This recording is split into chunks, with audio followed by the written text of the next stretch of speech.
Hi പ്രിയ ഉദ്യോഗാർത്ഥികളെ, നമ്മുടെ HSA natural science course ഇതാ എൻട്രിയിൽ ആരംഭിച്ചു കഴിഞ്ഞു. നിങ്ങളുടെ പ്രിയ അധ്യാപകരെല്ലാം നിങ്ങൾക്ക് നല്ല മികച്ച ക്ലാസ്സുകൾ തരാൻ വേണ്ടിയിട്ടുള്ള പ്രിപ്പറേഷനിലാണ്. അപ്പോൾ നമുക്ക് പത്മശ്രീ മിസ് ഉണ്ട് ഇവിടെ, സുവോളജിയിലെ പ്രധാന ഏരിയകൾ കൈകാര്യം ചെയ്യുന്ന മിസ്സാണ്. അപ്പോൾ മിസ് എന്തൊക്കെ പ്രിപ്പറേഷനാണ്, എന്തൊക്കെയാണ് നിങ്ങൾക്ക് വേണ്ടി കരുതി വെച്ചിട്ടുള്ളത് നമുക്ക് നോക്കാം. നമസ്കാരം സാർ. HSA നാച്ചുറൽ സയൻസ് സുവോളജിയാണ് ഞാൻ കൈകാര്യം ചെയ്യുന്നത്. ഹയർ സെക്കൻഡറി +1 +2 പോർഷനിലെ SCRT-യിലെ ഒരുവിധം എല്ലാ ചോദ്യങ്ങളും തന്നെയാണ് കഴിഞ്ഞ വർഷത്തെ ക്വസ്റ്റ്യൻ പേപ്പറിൽ വന്നിട്ടുള്ളത്. ഉദാഹരണമായി അനിമൽ കിങ്ഡത്തിൽ നിന്ന് പിന്നെ മോളിക്കുലാർ ബേസിസ് വളരെയധികം ശ്രദ്ധ ചെലുത്തേണ്ട ഒരു പോർഷനാണ്. മോളിക്കുലാർ ബേസിസ് ഓഫ് ഇൻഹെറിറ്റൻസ്, അതുപോലെ തന്നെയാണ് ബയോടെക്നോളജി. ഏകദേശം 20ഓളം ചോദ്യങ്ങൾ ആ പോർഷനിൽ തന്നെ വന്നിട്ടുണ്ട്. പിന്നെ ഇക്കോളജി, ഇത്തോളജി, സൂജോഗ്രഫി, ഈ പോർഷനെല്ലാം തന്നെ കവർ ചെയ്യേണ്ടതാണ്. ഇതിലെ ഓരോ ചോദ്യങ്ങളും പറയാറുണ്ട്, ഓരോ വരികളും ഓരോ ചോദ്യങ്ങളാണെന്ന് പറയുന്നത് പോലെ SCR ടെക്സ്റ്റിലെ ഓരോ വരികളും ഓരോ ചോദ്യങ്ങളായി എടുത്തുകൊണ്ടുള്ള പ്രിപ്പറേഷനാണ് നടത്തുന്നത്. ഇതോടൊപ്പം തന്നെ നിങ്ങളെയും ചോദ്യങ്ങൾ ഉണ്ടാക്കാൻ പ്രാപ്തരാക്കുക എന്നുള്ളതാണ് എൻട്രിയുടെ ലക്ഷ്യം. അതായത് ഇപ്പോൾ ഈ ഒരു PSCയുടെ പാറ്റേൺ മാറിയതിന് ശേഷം PSC ചോദ്യപേപ്പറുകളിൽ മൊത്തം മാറ്റങ്ങളുണ്ട്. പുതിയ പാറ്റേണുകൾ ഒരു 20ഓളം പാറ്റേണുകളുണ്ട്. അപ്പോൾ അതും ഇവരും നോക്കിയിരിക്കേണ്ടതുണ്ടല്ലോ അല്ലേ? അപ്പോൾ അതിനു വേണ്ടിയിട്ട് നമ്മൾ എന്ത് മാറ്റമാണ് വരുത്തുന്നത്? ക്വസ്റ്റ്യൻസ് നമ്മൾ പ്രിപ്പയർ ചെയ്യുന്നതോടൊപ്പം തന്നെ കുട്ടികളും അതിനുള്ള പ്രാപ്തരാവണം. എന്നാൽ മാത്രമേ അവർക്ക് ചോദ്യവുമായിട്ട് പരിചിതമാവുകയുള്ളൂ. പ്രസ്താവന രീതിയിലുള്ള ചോദ്യങ്ങളുമൊക്കെ അവർക്ക് പരിചിതമാണെങ്കിൽ ഇതിനോടൊപ്പം തന്നെ അവരെയും ചോദ്യങ്ങൾ ഉണ്ടാക്കാൻ പ്രാപ്തരാക്കും, സ്വന്തമായി നോട്ടുകൾ ഉണ്ടാക്കാൻ പ്രാപ്തരാക്കും. ആദ്യമായി അവരുടെ കയ്യിൽ വേണ്ടത് സിലബസും അതോടൊപ്പം തന്നെ 12ാം ക്ലാസ് വരെയുള്ള മലയാളം മീഡിയത്തിലുള്ള പുസ്തകങ്ങളുമാണ്. നമ്മുടെ പ്രിപ്പറേഷൻസ് ഒക്കെ വളരെ നന്നായിട്ട് ചെയ്തിട്ടുണ്ട്. എൻട്രിയുടെ അധ്യാപകർ എപ്പോഴും കുട്ടികളുടെ കൂടെ തന്നെയാണ്. അപ്പോൾ നിങ്ങളും ഞങ്ങളുടെ കൂടെ റെഡിയാവുകയാണെങ്കിൽ എന്ത് തന്നെ ആയാലും വിജയം സുനിശ്ചിതമാണ്. അപ്പോൾ മിസ് നല്ല ആത്മവിശ്വാസത്തിലാണ്, നിങ്ങൾക്ക് നല്ല മികച്ച ക്ലാസ്സുകൾ തരാൻ വേണ്ടിയിട്ടുള്ള തയ്യാറെടുപ്പിലാണ്. നമുക്ക് ബോട്ടണി ഏരിയ കൈകാര്യം ചെയ്യുന്ന നിമ്യ മിസ്സിന് അടുത്തേക്ക് പോവാം. ടീച്ചർക്ക് എന്താണ് നിങ്ങളോട് പറഞ്ഞു തരാണെന്ന് നോക്കാം. Hi sir. നമ്മൾ സിലബസ് മുഴുവൻ കംപ്ലീറ്റ് ചെയ്യുന്നതുകൊണ്ട് കാര്യമില്ല, മാക്സിമം ക്വസ്റ്റ്യൻസ് വർക്ക്ഔട്ട് ചെയ്യണം അല്ലേ? അപ്പോൾ കഴിഞ്ഞൊരു ക്വസ്റ്റ്യൻ പേപ്പർ നോക്കി നമുക്കറിയാം ഏകദേശം ഒരു 80% ക്വസ്റ്റ്യൻസ് വന്നിരിക്കുന്നത് SCRT NCERT പാഠപുസ്തകത്തിനാണ്, ഹയർ സെക്കൻഡറി. അപ്പോൾ മാക്സിമം ക്വസ്റ്റ്യൻസ് വർക്ക്ഔട്ട് ചെയ്യിക്കാം. അപ്പോൾ അതിനുവേണ്ട ക്വസ്റ്റ്യൻ പ്രിപ്പറേഷനിലാണ്. ഞാൻ നേരത്തെ പറഞ്ഞ ഒരുപാട് വെറുതെ പഠിച്ചുകൊണ്ട് കാര്യമില്ല. എങ്ങനെ ക്വസ്റ്റ്യൻ വരും, അത് എങ്ങനെ അറ്റൻഡ് ചെയ്യണം, ഏതൊക്കെ ഭാഗം ഇമ്പോർട്ടൻസ് കൊടുത്ത് പഠിക്കണം, അതൊക്കെ എല്ലാവരും നന്നായിട്ട് നോക്കാം. അപ്പോൾ ഞങ്ങൾ കൂടെയുണ്ട്. പിന്നെ ഈ ഹയർ സെക്കൻഡറി ഏരിയ എന്നാണ് ഏറ്റവും കൂടുതൽ ചോദ്യങ്ങൾ വരിക, പൊതുവെ എല്ലാവർക്കും അറിയുന്നതാണ്. മിസ് ഇപ്പം പറഞ്ഞു കൊടുത്തു. അത് കൂടാതെ ഈ ഡിഗ്രി തലത്തിൽ നിന്ന് ചോദ്യങ്ങൾ വരാറുണ്ടോ?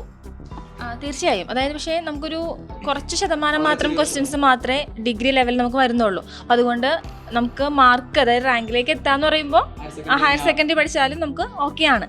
പിന്നെ നമുക്ക് നല്ലൊരു റാങ്കിലേക്ക് എത്തണമെങ്കിൽ, അതായത് റാങ്ക് മേക്കിംഗ് എന്നൊക്കെ പറയല്ലേ, അങ്ങനെ വേണമെന്നുണ്ടെങ്കിൽ നമുക്ക് തീർച്ചയായും ഡിഗ്രി നമ്മൾ അതും കൂടി ഉൾപ്പെടുത്തിയിട്ടാണ് അവർക്ക് കൊടുക്കുന്നത്. നമ്മളൊട്ടും അതിൽ വിട്ടുവീഴ്ച ചെയ്യുന്നില്ല. അപ്പോൾ നമുക്കറിയാം 80% ഹയർ സെക്കൻഡറിയിൽ നിന്ന് വരിക എന്ന് പറയുമ്പോൾ അവിടെ തന്നെയാണ് നമ്മൾ ഏറ്റവും ശ്രദ്ധ ചെലുത്തേണ്ടത്. അവിടെ നിന്ന് കിട്ടുന്ന മാർക്ക് തന്നെ നമ്മൾ ആദ്യ റാങ്കുകളിൽ എത്തിക്കാൻ പര്യാപ്തമാണ് എന്നുള്ളത് നിങ്ങൾക്ക് കഴിഞ്ഞ പ്രാവശ്യത്തെ ക്വസ്റ്റ്യൻ പേപ്പർ നോക്കിയാൽ അറിയാം. അവിടെ ഓരോ റാങ്ക് ലിസ്റ്റിൻ്റെ കട്ട് ഓഫ് മാർക്കും ആദ്യ റാങ്ക് നേടിയ ആളുടെ മാർക്ക് നോക്കിയാൽ തന്നെ നിങ്ങൾക്ക് മനസ്സിലാവും.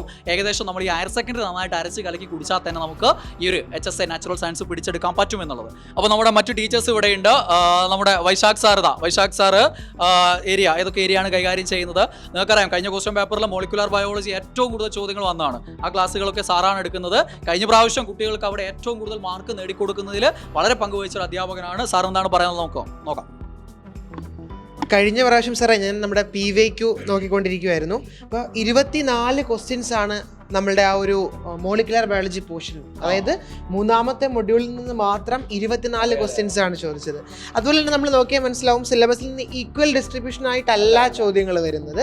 ചില മൊഡ്യൂളിൽ നിന്ന് 10-12 ക്വസ്റ്റ്യൻസോളം ചോദിച്ചിട്ടുണ്ട്. അതേസമയത്ത് ചില മൊഡ്യൂൾ നമ്മുടെ സൂജിയോഗ്രഫി ഒക്കെ വരുന്ന ചില സ്ഥലത്ത് നിന്ന് വളരെ കുറച്ച് ക്വസ്റ്റ്യൻസ് മാത്രമേ ചോദിച്ചിട്ടുള്ളൂ അല്ലേ? അതേസമയത്ത് ബോട്ടണിയിൽ തന്നെ ചില പോർഷനിൽ നിന്ന് അധികം ക്വസ്റ്റ്യൻസ് 12ഓളം 13 ക്വസ്റ്റ്യൻസ് ഒക്കെ ഇപ്പോൾ 7th മൊഡ്യൂളിൽ നിന്നൊക്കെ 10 ക്വസ്റ്റ്യൻസ് ആണ് കഴിഞ്ഞ പ്രാവശ്യം ചോദിച്ചത്. അപ്പോൾ നമ്മൾ പക്ഷേ ഏകദേശം ഒരു സുവോളജി ബോട്ടണി ഏകദേശം ഒരു അനുപാതം പാലിക്കുന്നുണ്ട്.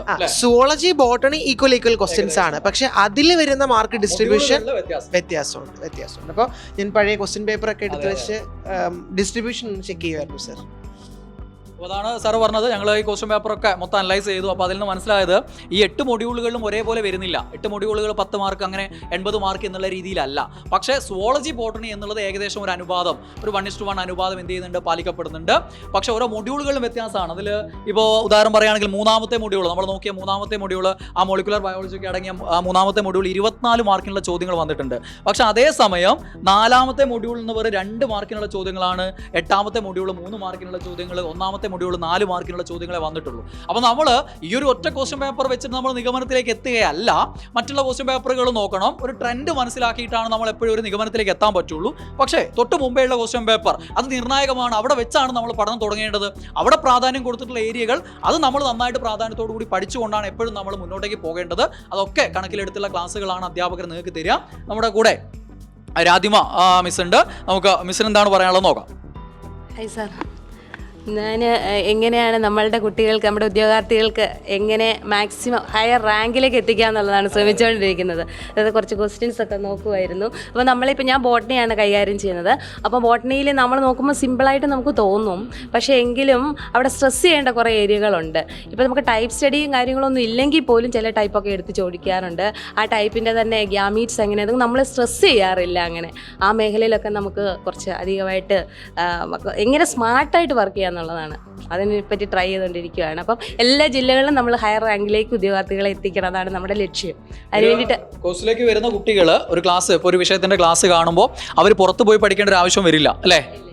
ഇല്ല സാർ, തീർച്ചയായിട്ടും. അതെ അതെ അതെ അതെ അതെ അതെ നമ്മൾ ഉൾക്കൊള്ളിക്കും. അപ്പോൾ ടീച്ചേഴ്സ് എല്ലാവരും സജ്ജമാണ്. എല്ലാ ക്ലാസ്സുകളും നിങ്ങൾക്ക് വേണ്ട ക്ലാസ്സുകളൊക്കെ അവിടെ എവിടെ നിന്നൊക്കെ ഏതൊക്കെ സോഴ്സുകളിൽ നിന്ന് നമ്മൾ കാര്യങ്ങൾ കണ്ടെത്തണമോ ആ കാര്യങ്ങളൊക്കെ കണ്ടെത്തിക്കൊണ്ടുള്ള ക്ലാസ്സുകളാണ് അവർ നിങ്ങളുടെ മുന്നിലേക്ക് അവതരിപ്പിക്കുക. ഞാനും ഉണ്ടാവും ആ കൂട്ടത്തിൽ ചില വിഷയങ്ങളൊക്കെ ആയിട്ട്, ഞാനും നിങ്ങളുടെ കൂട്ടത്തിൽ ചില ക്ലാസ്സുകളൊക്കെ ആയിട്ട് GK ഏരിയയിലുള്ള ക്ലാസ്സുകളും അതേപോലെ തന്നെ ഫിസിയോളജി ഏരിയയിലുള്ള ചില പോർഷൻസ് ഒക്കെ ആയിട്ട് ഞാനും നിങ്ങളുടെ കൂടെ ഉണ്ടാവും.